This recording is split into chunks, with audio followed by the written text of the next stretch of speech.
বাড়ি কোথায়? তো বন্ধুরা, কিছুদিন আগে আমি যাচ্ছিলাম দিনহাটা।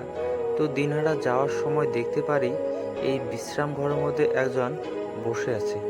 তো আমি ভালো করে লক্ষ্য করে দেখলাম তিনি একজন মানসিক ভারসাম্যহীন লোক। তারপর আমার মনের মধ্যে কৌতূহল জাগলো যে এই মানসিক ভারসাম্যহীন লোকটিকে একদিন হলেও আমি খাওয়াবো, যা হোক, ডাল ভাত হোক আর যাই হোক। বাড়ি কোথায়?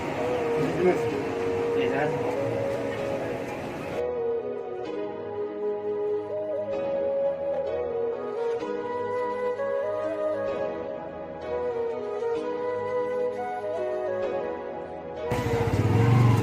কালকে গেছো বলে?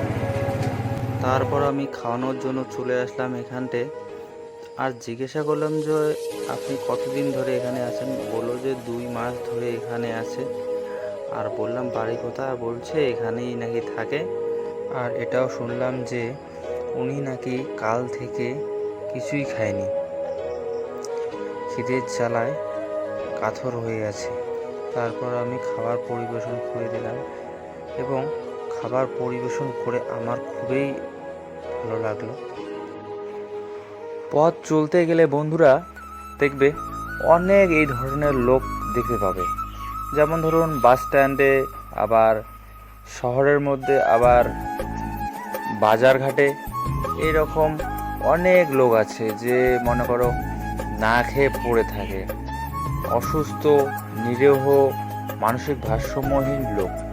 তো আমরা যদি চাই সবাই মিলে একবেলা খাবারের ব্যবস্থা করে দিতে, হয়তো আমরা প্রত্যেক দিন খাবারের ব্যবস্থা করতে পারবো না, কিন্তু একটা লোক যদি মনে করি যে আজকে আমি খাওয়াবো, অন্যজন আর একদিন খাওয়াবে, তাদের পেটের জ্বালা তো আমরা কমাতে পারবো না, কিন্তু হ্যাঁ, একবেলা খাওয়ার ব্যবস্থা অবশ্যই করতে পারবো।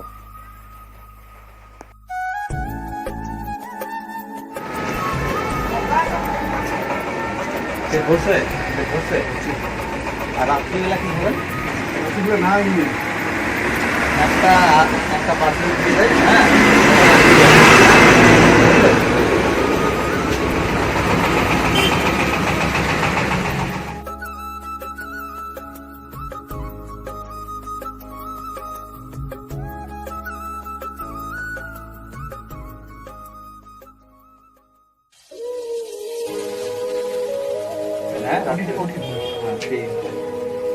আর বন্ধুরা দেখো এইরকম লোক এইরকম রাস্তাঘাটে পড়ে থাকে, আবার মনে করো বাজারে থাকে, অনেক জায়গায় এইভাবে থাকে। তো সবাই মিলে এইভাবে একটু হেল্প করবেন, তাহলে সবাই ভালো হবে। হ্যাঁ, হ্যাঁ, ঠিক আছে তাহলে আসলে। হ্যাঁ, তো চলো সবাই মিলে এইভাবে অসহায় লোকেদের পাশে দাঁড়াই।